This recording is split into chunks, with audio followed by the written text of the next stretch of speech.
إن الحمد لله نحمده ونستعينه ونستغفره ونعوذ بالله من شرور أنفسنا ومن سيئات أعمالنا من يهد الله فلا مضل له ومن يضلل فلا هادي له وأشهد أن لا إله إلا الله وحده لا شريك له وأشهد أن محمدا عبده ورسوله أما بعد فإن خير الحديث كتاب الله وخير الهدي هدي محمد صلى الله عليه وسلم وشر الأمور محدثاتها وكل محدثة بدعة وكل بدعة ضلالة وكل ضلالة في النار.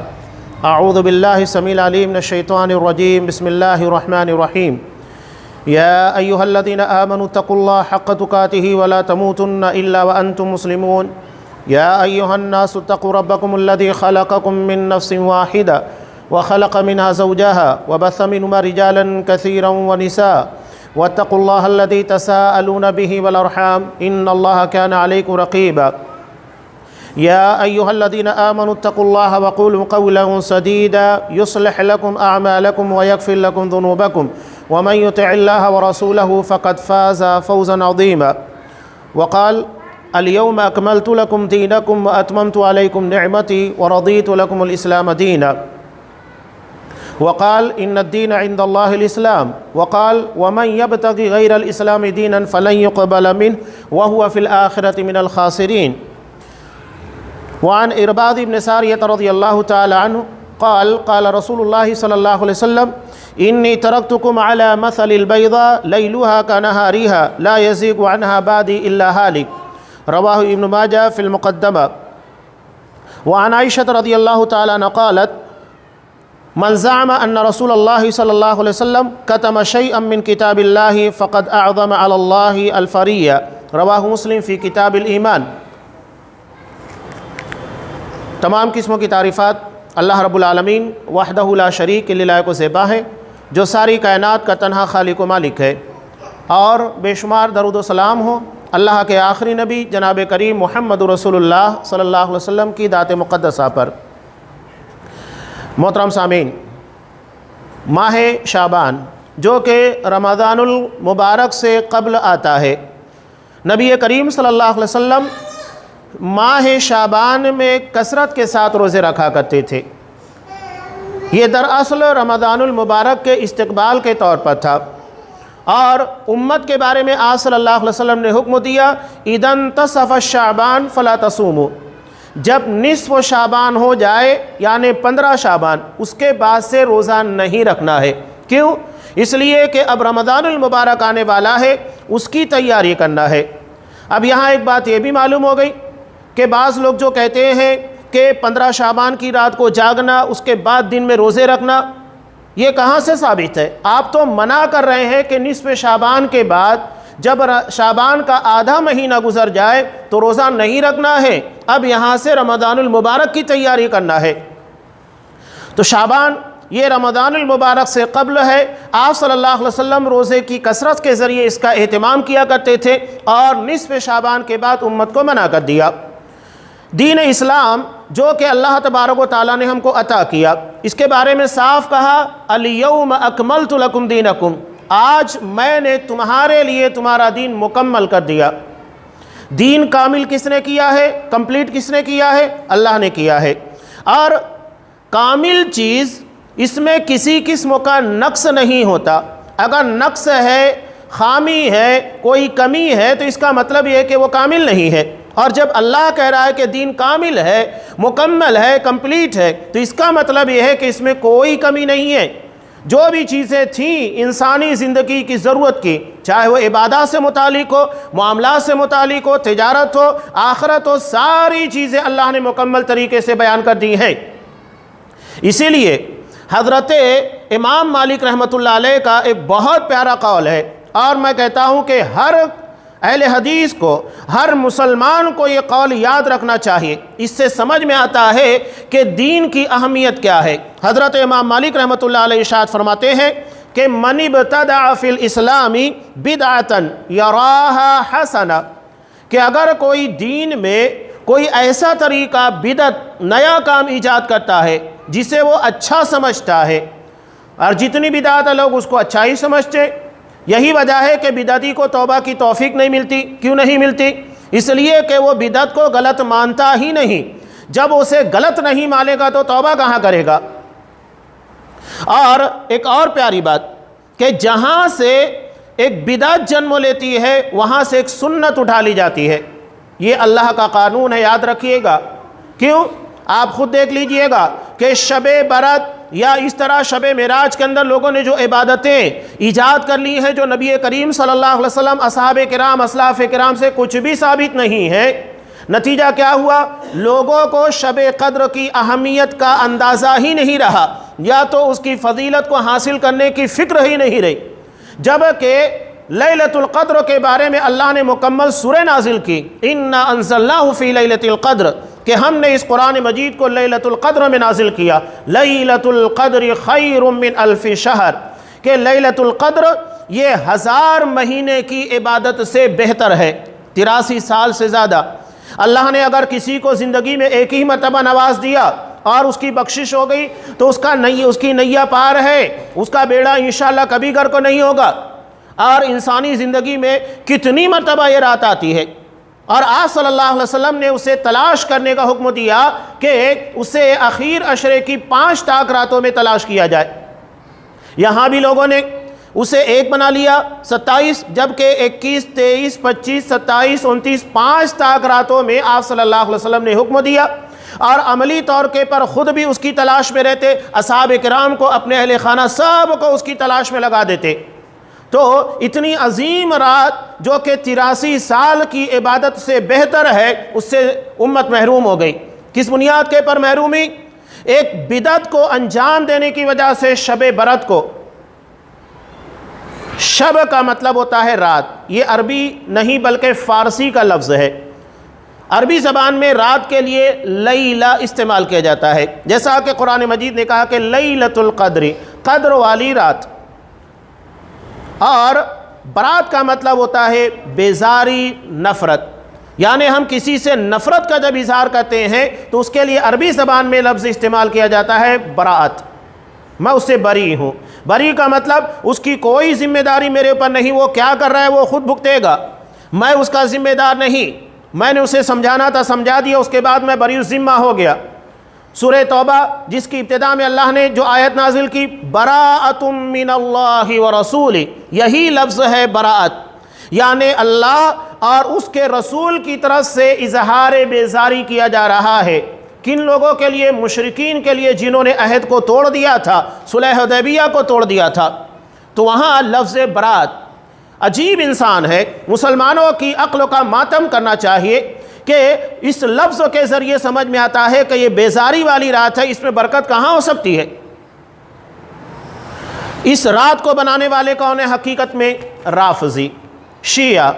ان لوگوں کا عقیدہ ہے کہ 14 شعبان کی جو رات، یعنی 15ویں شعبان کی جو رات ہوتی ہے، نصف شعبان، 15 شعبان کی رات، اس میں ان لوگوں کا امام غائب. اب یہاں رافضیوں کے ہاں مسئلہ کیا ہے؟ امامت. اور یہاں کچھ باتیں میں وضاحت کرتا چلوں تاکہ باتیں سمجھ میں آ سکے. یہ رافضی اور شیعہ کے بارے میں امت مسلمہ نے جو فیصلہ کیا کہ مسلمان نہیں ہے، کیوں نہیں ہے؟ اس کی وجہ ہے یہ قرآن مجید کو نہیں مانتے، بلکہ قرآن مجید کی آیات کے پر ان لوگوں کو اعتراض کہ قرآن میں کہیں سے آیات کے اندر تخفیف کر دی گئی. جیسا کہ واضح مثال یہ لوگ دیتے ہیں، خطبہ مسنونہ میں بھی وہ آیت پڑھی جاتی ہے سورہ احزاب کے آخر کی، یا ایھا الذین آمنوا اتقوا اللہ وقولوا قولا سدیدا یصلح لکم اعمالکم ویغفر لکم ذنوبکم. اس کے بعد اللہ فرماتا ہے ومن یطع اللہ ورسولہ فقد فاز فوزا عظیما. تو کہتے ہیں اس آیت میں سے نعوذ باللہ حضرت علی رضی اللہ تعالیٰ عنہ کا نام حذف کر دیا اصحاب کرام نے، جبکہ قرآن اس کے بارے میں امت مسلمہ کا اجماعی عقیدہ ہے. ایک حرف کے بارے میں بھی اگر کوئی شک کرتا ہے مسلمان نہیں ہے. یہاں تو قرآن مجید کی بہت ساری آیات کے پر اعتراضات. کہتے ہیں وَمَن يُطِعِ اللَّهَ وَرَسُولَهُ وَعَلِيًّا، جو اللہ، رسول اور علی کی اطاعت کرے گا وہ کامیاب ہوگا. کہتے ہیں کہ یہاں سے حضرت علی رضی اللہ تعالیٰ عنہ کا نام حذف کر دیا گیا. اور روایات کی تو بات ہی مت کیجئے. ان لوگوں کی اذان دیکھ لیجئے، علی وصی اللہ. اذان کے اندر کہتے ہیں کہ محمد صلی اللہ علیہ وسلم اللہ کے رسول ہے، اس کے ساتھ کیا کہتے ہیں؟ وَعَلِيٌّ وَصِيُّ اللَّهِ، کہ علی یہ اللہ کے رسول کے وصی ہیں، یعنی اپنے بعد ان کو خلافت کی وصیت کر کے گئے، جبکہ اس کا کوئی ثبوت موجود نہیں ہے۔ زبردستی کھینچ تان کر یہ باتیں لائی جاتی ہے۔ یہ کہتے ہیں کہ حضرت علی رضی اللہ تعالیٰ عنہ آپ صلی اللہ علیہ وسلم کے بعد خلافت کے سب سے زیادہ حقدار تھے، اور اس کے پر حضرت ابو بکر صدیق، حضرت عمر فاروق، حضرت عثمان غنی رضی اللہ تعالیٰ عنہ مجمعین نے غاصبانہ قبضہ کیا، ان سے محروم کر دیا حضرت علی رضی اللہ تعالیٰ عنہ کو۔ یہ ان لوگوں کا عقیدہ ہے۔ لہذا ان لوگوں کی کچھ حقیقتیں آپ کے سامنے رکھوں تاکہ سمجھ میں آئے کہ رافضیوں کو ہم کیوں اتنا زیادہ مبغوض رکھتے ہیں، نفرت کیوں ہیں۔ اس لیے کہ یہ صحابہ سے نفرت کرتے ہیں، یہ قرآن مجید سے نفرت کرتے ہیں، تو ہم ان سے کیوں نہ نفرت کریں؟ اللہ اور اس کے رسول کے لیے محبت کا تقاضا یہی ہے کہ ان لوگوں سے دین کی بنیاد کے پر نفرت کی جائے، انہیں مسلمان نہ مانا جائے۔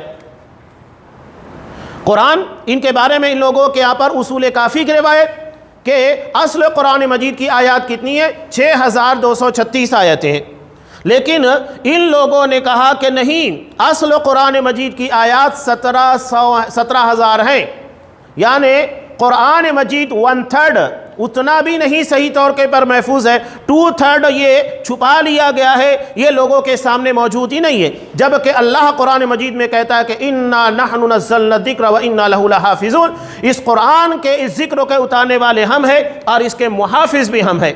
تو ان لوگوں کے یہاں پر اس طرح کی باتیں، یہ جو امام کہتے ہیں نا، جیسے لوگ کہتے ہیں حضرت حسن رضی اللہ تعالیٰ عنہ یا حضرت علی ہے یا حضرت حسین ہے، ان کو ہم امام نہیں کہتے، لیکن یہ لوگ امام کہتے ہیں۔ امام کا مطلب ان لوگوں کے نزدیک کیا ہے؟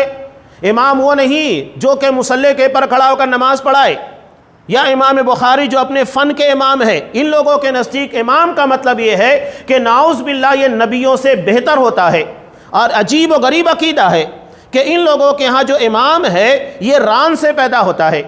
اب وہ کیسے پیدا ہوتا ہے وہی جانتے ہیں، اور جب وہ پیدا ہوتا ہے ساری آسمانی کتابوں کو حفظ کیے ہوتا ہے، اسے یاد ہوتی ہے، قرآن مجید بھی اس کو یاد ہوتا ہے، تورات بھی یاد ہوتی ہے، انجیل بھی یاد ہوتی ہے، سب اسے یاد ہوتا ہے، ساری شریعت ازبر ہوتی ہے پیدائشی طور کے پر۔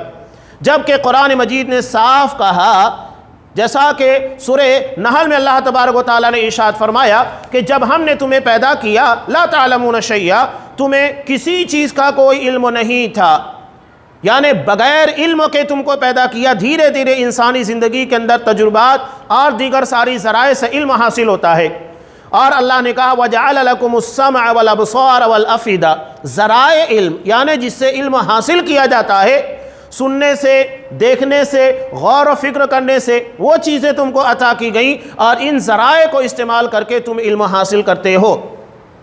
تو یہ اماموں کے بارے میں عقیدہ۔ تو دھیان رکھا جائے کہ حضرت حسین، حضرت حسن یا حضرت جعفر صادق، ان لوگوں کے ساتھ لفظ امام استعمال نہیں کرنا چاہیے، یہ ان لوگوں کے عقیدے کی عکاسی ہوتی ہے، بچنا چاہیے۔ اور جب ہم حضرت امام بخاری کہتے ہیں، امام مسلم کہتے ہیں، تو یہاں امامت کا مطلب ہے یہ اپنے فن کے یعنی فن حدیث کے امام ہیں، نہ کہ شیعوں کی طرح امام ہیں جنہیں وہ نعوذ باللہ انبیاء سے افضل سمجھتے ہیں۔ یہ رافضی ہے، یہ شیعہ ہے، اور ان لوگوں کے یہاں پر 12 امام ہیں، اثنا عشری اسی لیے کہتے ہیں۔ اب یہاں بحرا میں اور رافضیوں میں اختلاف ہے کہ 6 اماموں کو بحرا مانتے ہیں، اس کے بعد بقیہ کو نہیں تسلیم کرتے، یہ ان دونوں کے درمیان اختلاف ہے۔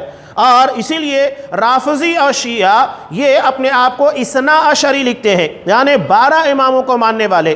اب ان لوگوں کے یہاں پر امامت جو تھی، یعنی حضرت علی رضی اللہ تعالیٰ عنہ، ان کے بعد ان کے بیٹے حضرت حسن، ان کے بعد ان کے بھائی حضرت حسین، اب اس کے بعد یہ امامت کا سلسلہ نسل بعد نسل چلا گیا۔ لیکن حضرت حسن عسکری رحم اللہ ان کے یہاں اولاد نہیں ہوئی، ان کے یہاں پر اولاد نہیں بھی۔ اب مسئلہ یہ ہوا کہ جب اولاد نہیں ہے تو امامت کا سلسلہ موقوف ہو جائے گا، تو ان لوگوں نے عقیدہ گڑھا کہ حضرت حسن عسکری ان کو اولاد ہوئی لیکن وہ امام غائب ہے، وہ سنیوں کے ڈر سے کسی گفا کے اندر جا کر چھپ گیا ہے، اور یہ کب نکلے گا؟ یہی 15 شعبان کی رات کو باہر نکلے گا۔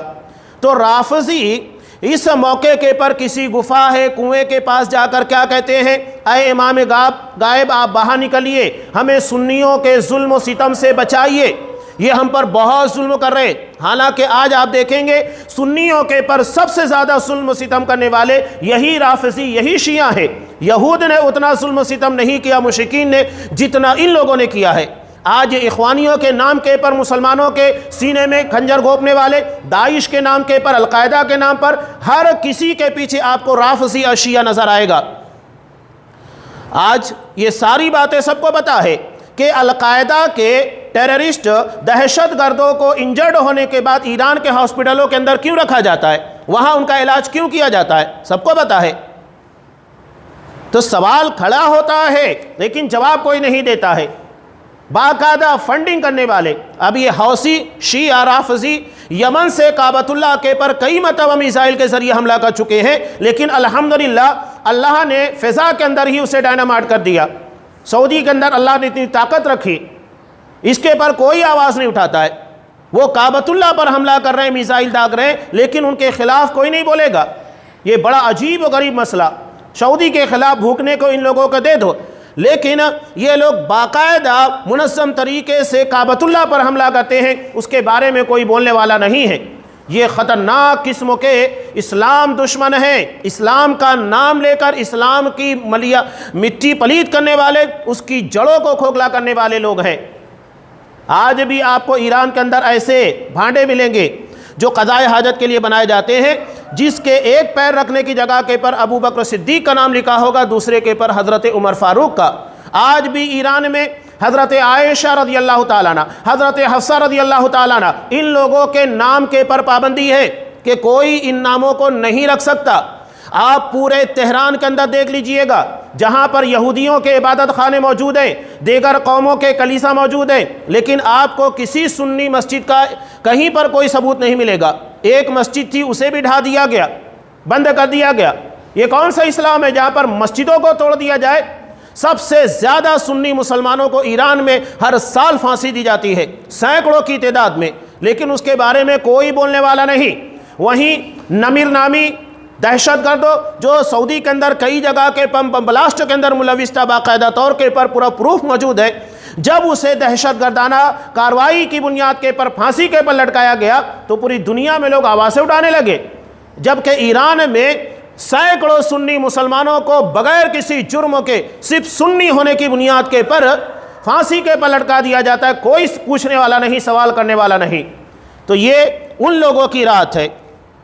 ان لوگوں کا عقیدہ ہے کہ ان کا امام غائب 15 شعبان کی رات کو کسی گفا سے یا کسی کنویں سے برآمد ہوگا، اور نکلنے کے بعد پوری دنیا میں جتنے بھی سنی مسلمان ہیں ان لوگوں سے رافضیوں کو، سنیوں کو نجات، رافضیوں کو، شیعوں کو نجات دلائے گا۔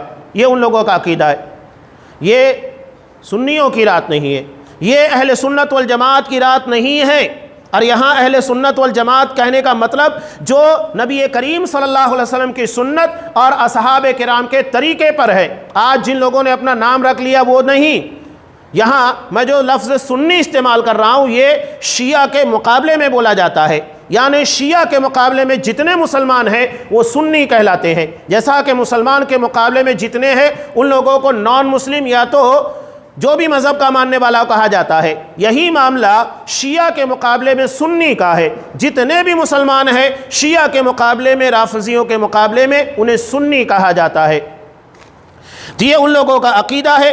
اب یہ لوگ کیا کہتے ہیں کہ ان کے 11ویں امام حسن عسکری کے جو لڑکے تھے جبکہ اولاد ہوئی نہیں، وہ امام غائب ہیں۔ یہ اصل قرآن کا نسخہ جو کہ اصل قرآن کے مقابلے میں 3 گنا زیادہ بڑا ہے، اور حضرت علی رضی اللہ تعالیٰ عنہ کی تلوار، حضرت موسیٰ علیہ السلام کی عصا، حضرت سلیمان علیہ السلام کی انگوٹھی، اور ایک بڑا صندوق جس میں تمام انبیاء کی نشانیاں تھیں، وہ لے کر غائب ہو گئے ہیں۔ اور ان لوگوں کا عقیدہ یہ ہے کہ دنیا میں جب 313 شیعہ موجود ہوں گے، اصلی شیعہ، یعنی جن کے اندر کوئی نفاق نہیں ہوگا، حالانکہ یہ خود منافق ہوتے ہیں۔ ان لوگوں کے یہاں پر تقیہ نام ہے دین کا، یہ کہتے ہیں کہ لا دین لمن لا تقیہ لا، کہ اس کا دین ہی نہیں جو تقیہ بازی نہ کرے۔ تقیہ کا مطلب کیا ہے؟ اگر سامنے والا اپنا مخالف ہے تو اس سے ڈر کر اپنا دین چھپا دینا، اس کے جیسا بن جانا، اس کو ایسا نہ لگے کہ ہم رافضی ہیں، شیعہ ہیں، اپنی حقیقت چھپانا، سامنے والے کے رنگ میں ڈھل جانا، جیسا کہ ہم کہتے ہیں جیسا دیس ویسا بھیس، یہ ان لوگوں کے یہاں پر ہے۔ تو یہ کہتے ہیں کہ 313 اصلی شیعہ جب موجود ہوں گے تب وہ امام باہر نکلیں گے۔ تو یہ ان کی اپنے عقیدے کے مطابق، اس کا مطلب یہ کہ آج دنیا میں گرچہ کروڑوں شیعہ موجود ہیں، ایران میں، عراق میں، ہندوستان کے اندر، کہاں کہاں نہیں ہے، پاکستان وغیرہ میں، اس کا مطلب 313 اصلی شیعہ نہیں ہے، ورنہ ان لوگوں کے عقیدے کے مطابق جب 313 اصلی شیعہ ہوں گے تو امام غائب باہر نکلیں گے۔ اس کا مطلب ہے کہ تم لوگ اصلی شیعہ ہو نہیں، تبھی تو وہ باہر نہیں نکل رہے تمہارے اپنے عقیدے کے مطابق۔ اب یہاں کچھ لوگوں نے شب برات کے تعلق سے لوگوں کو مغالطہ دینے کی کوشش کی، دراصل مغالطے میں ڈالنے کی کوشش کی، شبہات کے اندر ڈالنے کی کوشش کی، جیسا کہ قرآن مجید سورہ دخان میں اللہ نے ارشاد فرمایا اِنَّا أَنزَلْنَاهُ فِي لَيْلَةٍ مُبَارَكَةٍ، کہ اس قرآن کو ہم نے لیلہ مبارکہ میں نازل کیا۔ تو کہتے ہیں کہ یہاں لیلہ مبارکہ بابرکت رات سے مراد یہ 15 شعبان کی رات ہے، نہیں ہے، کیسے ہو سکتا ہے؟ قرآن مجید کہتا ہے سورہ بقرہ میں شہر رمضان الذی انزل فیہ القرآن، کہ رمضان المبارک وہ مہینہ جس میں قرآن مجید نازل ہوا، تو وہ شعبان کیسے ہو سکتا ہے؟ قرآن جب واضح طور پر ایکسپلین کر رہا ہے کہ وہ رمضان ہے، اور اس کے بعد قرآن مجید میں ہی اللہ نے بیان کیا اِنَّا أَنزَلْنَاهُ فِي لَيْلَةِ الْقَدْرِ، قرآن کو ہم نے لیلۃ القدر میں نازل کیا ہے، اور لیلۃ القدر رمضان المبارک میں۔ تو یہ لیلہ مبارکہ بابرکت رات شب قدر ہے، نہ کہ شب برات ہے۔ شب برات کا مطلب ہی ہوتا ہے بیزاری نفرت والی رات، قرآن اسے بابرکت رات کہہ رہا ہے، بیزاری والی رات نہیں کہہ رہا ہے۔ تو یہ شبہ نہیں ہونا چاہیے۔ علاوہ ازیں ایک روایت کو لے کر یہ لوگ کہتے ہیں، جیسا کہ حضرت امام ترمذی رحمۃ اللہ علیہ اور حضرت امام ابن ماجہ رحمۃ اللہ علیہ نے نقل کیا، شب برات کی فضیلت کی بنیاد اسی کے پر رکھی گئی ہے، حالانکہ یہ روایت کسی بھی اعتبار سے صحیح طور پر ثابت نہیں ہے، اس کے اندر انقطاع بھی ہے اور راویوں کے پر کلام بھی ہے، یعنی یہ چیز سندن ثابت ہی نہیں ہے۔ بہرحال سند کے اوپر بحث نہ کرتے ہوئے حضرت عائشہ رضی اللہ تعالیٰ عنہ فرماتی ہیں فقدت رسول اللہ صلی اللہ علیہ وسلم ذات لیلہ، کہ ایک رات میں نے رسول اللہ صلی اللہ علیہ وسلم کو بستر کے پر گم پایا، فخرجت فاذا هو بالبقیع، تو میں باہر نکلی تو دیکھا کہ آپ بقیع میں تھے۔ اب یہاں بعض لوگ کیا کہتے ہیں جنت البقیع، جبکہ آپ کو حدیث میں اس طرح کی تعبیر نہیں ملے گی۔ حدیث میں بقیع الغرقد کہا جاتا ہے، بقیع کا مطلب ہوتا ہے ٹکڑا علاقہ، غرقد یہ درختوں کو کہا جاتا ہے جس کے بارے میں آپ صلی اللہ علیہ وسلم نے کہا، بخاری کی روایت ہے، یہ یہودیوں کا درخت ہے، اور یہ عجیب و غریب درخت ہے کہ اگر اس میں انسان چھپ جائے تو باہر سے دکھے گا نہیں، اتنا گھنا اور چھوٹا ہوتا ہے۔ اور قیامت کے قریب جب دجال کا خروج ہوگا، حضرت عیسیٰ علیہ السلام آئیں گے تو یہودی اسی درختوں کے اندر چھپیں گے، اور حیرت ہوگی آپ لوگوں کو، اس حدیث کے پر یہودیوں کا ایمان ہے، اس لیے وہ غرقد کا پلانٹ تیار کر رہے ہیں، زیادہ سے زیادہ لگا رہے ہیں کہ اس میں ہم چھپیں گے۔ آپ صلی اللہ علیہ وسلم نے کہا کہ اگر کوئی یہودی کسی درخت کے پیچھے، کسی پتھر کے پیچھے، دیوار کے پیچھے ہوگا، وہ دیوار، وہ درخت و پتھر بتائے گا مسلمان کو کہ میرے پیچھے یہودی ہے، مارو اسے، لیکن غرقد نہیں بتائے گا۔ اب واضح بات ہے، مسلمانوں کو پہلے کہہ دیا کہ غرقد نہیں بتائے گا تو مسلمان کیا کرے گا؟ غرقد کو چھانے گا، اس لیے کہ وہ نہیں بتائے گا اور اس کو پکڑا جائے گا، لیکن وہ اپنے عقیدے کے اعتبار سے اپنی سیفٹی کر رہے ہیں، تو یہ غرقد ہے۔ تو اس علاقے میں غرقد کے درخت تھے، اسی بنیاد کے پر اس کو بقیع الغرقد کہا جاتا ہے۔ یہاں پر بھی دیکھیے حضرت عائشہ کہہ رہی ہے فَإِذَا هُوَ بِالْبَقِيعِ، کہ آپ بقیع میں تھے، بقیع الغرقد میں تھے۔ رَافِعٌ رَأْسَهُ إِلَى السَّمَاءِ، اپنے سر کو آسمان کی طرف اٹھائے ہوئے تھے۔ فقال علی، اور اس کے بعد آپ نے مجھ سے کہا کنتی تخافین ان یحیف اللہ علیک ورسولہ، کہ کیا تمہیں ڈر ہے اللہ اور اس کے رسول تمہارے ساتھ زیادتی کریں گے، یعنی میں تمہارے پاس جو رات بتانا چاہیے اسے چھوڑ کر کسی اور بیوی کے پاس چلا جاؤں گا، کہ نبی خیانت کرے تمہارے ساتھ، یہ کیسے ممکن ہے؟ تو حضرت عائشہ رضی اللہ تعالیٰ عنہ وہی کہتی ہے قلت ظننت انک اتیت بعض نسائک، کہ مجھے یہ گمان ہوا کہ شاید آپ اپنی کسی دوسری بیوی کے پاس چلے گئے ہیں۔ تو حضرت محمد رسول اللہ صلی اللہ علیہ وسلم نے ارشاد فرمایا ان اللہ عز وجل ینزل لیلۃ النصف من شعبان الی السماء الدنیا، کہ اللہ تبارک و تعالی شعبان کی نصف یعنی 15 شعبان کی رات کو آسمان دنیا پر نزول فرمایا ہے۔ حالانکہ دیگر روایت کے ذریعے معلوم ہے کہ اللہ تبارک و تعالیٰ اپنی شایع نشان روزانہ سمائے دنیا کے پر یعنی وہ آسمان جو دنیا کے قریب ہے اس کے پر نزول فرماتا ہے اور کہتا ہے کہ ہے کوئی بخشش کا طلبگار جسے بخش دوں، ہے کوئی مانگنے والا جسے میں عطا کروں، روز اللہ تبارک و تعالیٰ یہ کہتا ہے۔ اس کے بعد آپ نے کہا فَيَغْفِرُ فِيهَا لِأَكْثَرَ مِنْ عَدَدِ شَعْرِ غَنَمِ بَنِي کلب، کہ اللہ تبارک و تعالیٰ آج کی رات بنو کلب کی بکریوں کے بال سے بھی زیادہ لوگوں کی بخشش کرتا ہے۔ یہ روایت ہے۔ اب اس روایت کے پر ذرا غور کیجئے گا۔ سب سے پہلا مسئلہ حضرت عائشہ رضی اللہ تعالیٰ عنہ کا، اور رافضیوں کو حضرت عائشہ سے ہی چڑ ہے۔ اب سوچئے کہ اگر کوئی نبی کے پر خیانت کا الزام لگائے یا نبی کے بارے میں سوچے کہ آپ خیانت کریں تو کیا مسلمان ہوگا؟ اس کا ایمان اپنی جگہ پر سلامت نہیں رہے گا۔ جبکہ یہاں حضرت عائشہ رضی اللہ تعالیٰ عنہ ان کے بارے میں کہا جا رہا ہے کہ وہ نبی کے پر شک کر رہی ہیں، رسول کے پر شک یہ کیسے ممکن ہے کہ ایک ایمان والا کرے؟ اور حضرت عائشہ سوال ہی نہیں پیدا ہوتا کہ نبی کے بارے میں وہ شک کرے۔ دوسرا سوال کھڑا ہوتا ہے نبی کے پر کہ اتنی اہم فضیلت والی رات ہے اور آپ صلی اللہ علیہ وسلم نے اپنی بیوی کو بھی نہیں بتایا، جبکہ لیلۃ القدر کے بارے میں ملتا ہے آپ خود جاگتے تھے اور اپنی تمام بیویوں کو مسلمانوں کو بھی جاگنے کا حکم دیتے تھے۔ اب یہاں تو آپ صلی اللہ علیہ وسلم اکیلے چپکے سے گئے، اپنی بیوی کو بھی نہیں بتایا، صحابہ کو بھی نہیں بتایا کہ اتنی فضیلت والی رات ہے، تو نبی کے پر خیانت کا الزام ہے۔ جبکہ نبی کو اللہ نے حکم دیا یا ایھا الرسول بلغ ما انزل الیک، اے نبی آپ کو اللہ نے جو چیزیں عطا کی ہے شریعت کی شکل میں احکامات اسے بندوں تک پہنچائیے، تو آپ پہنچا نہیں رہے، چھپا رہے ہیں، تو یہ سند اور متن دونوں اعتبار سے ثابت نہیں ہیں۔ علامازی 15 شعبان سے متعلق کل 15 روایات ملتی ہیں، سب کے سب ضعیف ہے، آپ صلی اللہ علیہ وسلم سے ثابت نہیں ہیں۔ نہ تو صحابہ سے ثابت ہے 15 شعبان کی رات عبادت کرنا۔